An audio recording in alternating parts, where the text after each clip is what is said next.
Gagal pesta kita lur. Setelah 4 kemenangan beruntun sekarang untungnya masih imbang. Untungnya hampir aja United kalah gitu loh. Tapi ya sangat disayangkan ya, karena ini momentum yang sangat bagus harusnya, meskipun tidak bisa dipungkiri ya teman-teman. Melawan tim yang low block selalu menjadi PR besar bagi tim-tim sekelas Manchester United, Liverpool, Chelsea, Arsenal, bahkan Pep bersama Manchester City ya juga masih kesulitan melawan tim low block gitu loh. Jadi ini bukan hal yang mengagetkan, justru memang ujian terakhirnya saat melawan tim low block ini bagaimana Carrick bisa tetap menjaga tren positif saat meraih kemenangan di 4 laga sebelumnya. Tapi jujur teman-teman ya, terlepas hasil seri di laga ini ya, satu hal yang menurutku sangat menjengkelkan di laga ini adalah performa dari Amad Diallo. Sumpah, maksudku ini kan para pemain sudah kebentuk ya chemistry-nya. Amad itu di laga ini benar-benar kelihatan maruknya. Dan apa ya, transisi saat fase menyerang itu selalu berhenti di Amad Diallo. Ya kebanyakan dribble lah.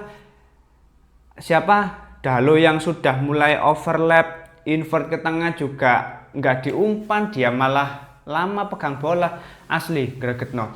Dan aku agak menyayangkan juga ya, maksudku di babak kedua ketika ada pergantian pemain, masuknya Benjamin Sesko justru yang digantikan Matheus Cunha. Padahal di laga itu aku berharap ya dengan maruknya egonya Amad harusnya dia layak diganti sih. Tapi ternyata yang diganti justru Cunha gitu loh. Kalau aku melihat memang Carrick ini ketika para pemain itu belum menunjukkan hasil, entah itu assist atau gol untuk para pemain di lini serang ya, dia akan tetap diberi kesempatan. Tapi di sini konteksnya kan kita mengejar 3 poin ya teman-teman. Kalaupun para pemain itu sudah nggak bisa memberikan sumbangsi ya secara kolektif sebagai sebuah tim, ya ganti aja.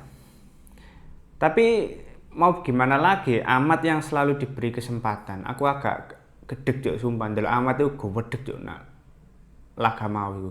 Wis ngerti tim iki skema low block ngono. Kon tambah dribbling ae. Spam crossing. Akhirnya apa? Pemain-pemain yang selalu butuh disuapi crossing itu berhasil memberikan kontribusi gol. Bukan hanya Sesko, itu tadi kalau andai saja heading dari Zirkzee berbuah gol, situasi mungkin agak berbeda gitu loh. Tapi ya satu sama mungkin hasil yang terbaik. Tapi terlepas hal itu semua, aku dari awal itu sudah memperkirakan untuk starting line up teman-teman. Harusnya melawan tim-tim low block seperti West Ham ini, ya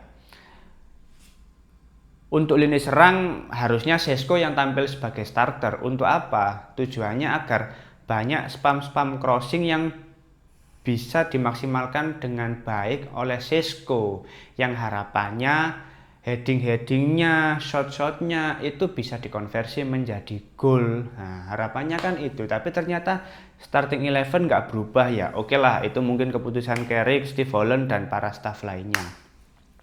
Tapi kita lihat di babak pertama, selama 45 menit di babak pertama nggak ada peluang-peluang berbahaya yang tercipta. Bahkan di babak pertama hanya 2 shot dari Manchester United, 1 yang on target. Itu menunjukkan betapa sulitnya para pemain United untuk menembus lini pertahanan West Ham.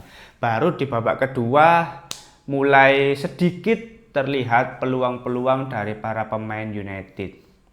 Ya terlepas gol dari Casemiro yang sempat dianulir, tapi melawan tim-tim low block ya solusinya tetap spam crossing gitu loh.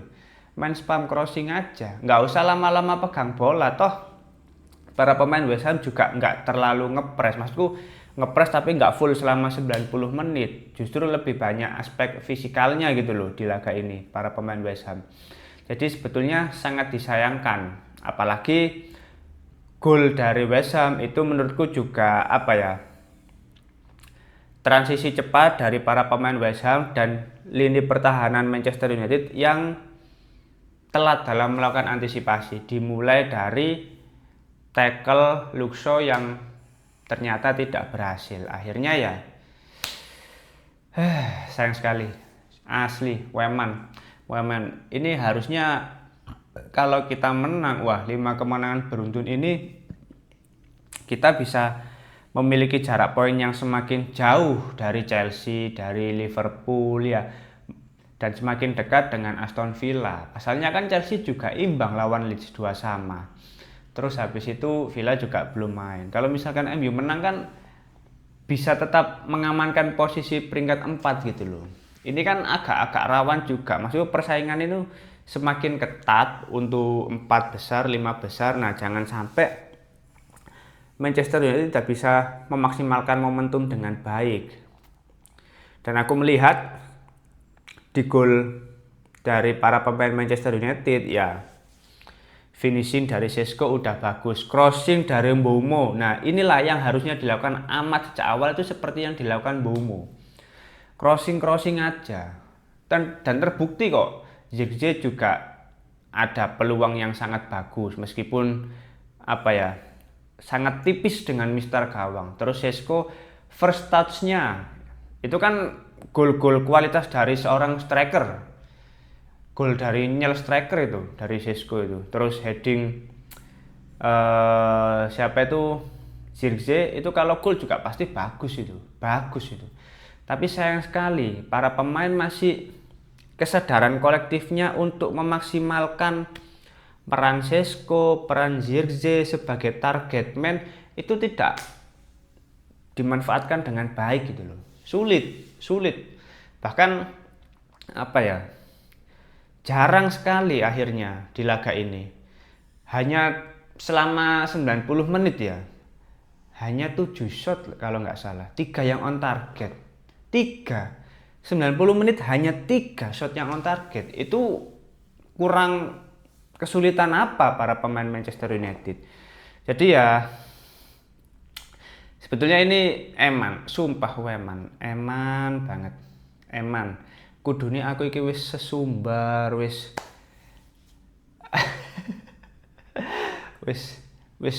heboh lah. Kalau misalkan menang pasti heboh lah, karena 5 kemenangan beruntun ya, konten kreator yang akan bernazar itu pasti bisa memenuhi potong rambutnya gitu loh dengan 5 kemenangan beruntun. Tapi sayangnya kayaknya dia gak jadi potong.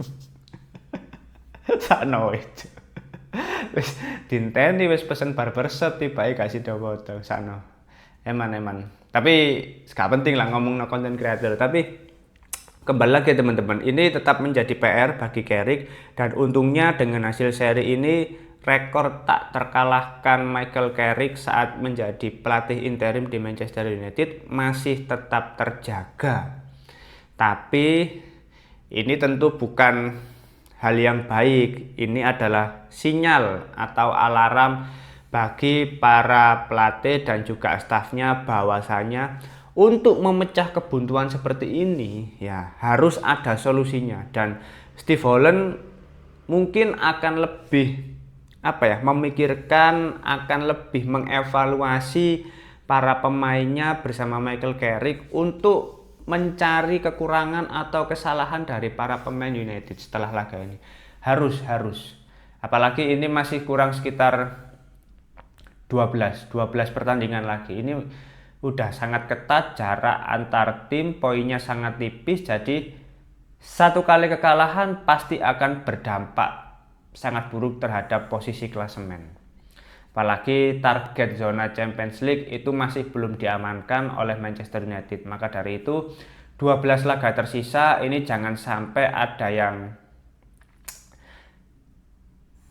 melakukan kesalahan-kesalahan. Ya kalaupun nggak menang oke lah, minimal seri. Tapi sekalinya tersandung ya, sekalinya kalah, wah sulit Balinya itu sulit. Kita juga tidak bisa mengharapkan tim lain kalah atau imbang. Kita fokus pada Manchester United, gimana caranya Michael Carrick dan para pemain ini tetap menjaga rentetan kemenangan di setiap pekan, di setiap pertandingan. Karena apa ya, udah main di satu kompetisi, hanya main di Premier League, tentu dari aspek kebugaran juga lebih fit. Kalau tidak bisa memaksimalkan dengan baik dengan meraih 3 poin di setiap pertandingan, ya percuma, percuma.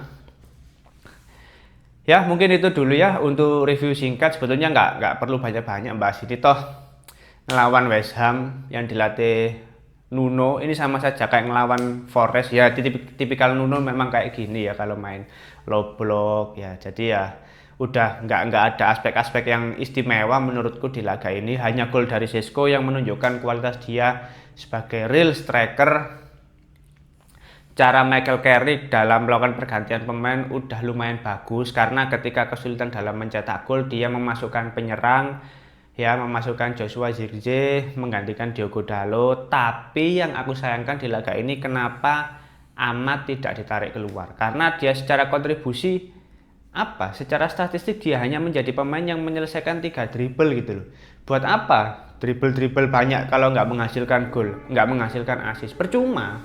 Itu yang aku sayangkan di laga ini. Oke, mungkin itu dulu review singkat dari hasil pertandingan antara Manchester United melawan West Ham. Kalau teman-teman ada opini lain, langsung tulis saja di kolom komentar. Kita akan diskusi santai seperti biasa.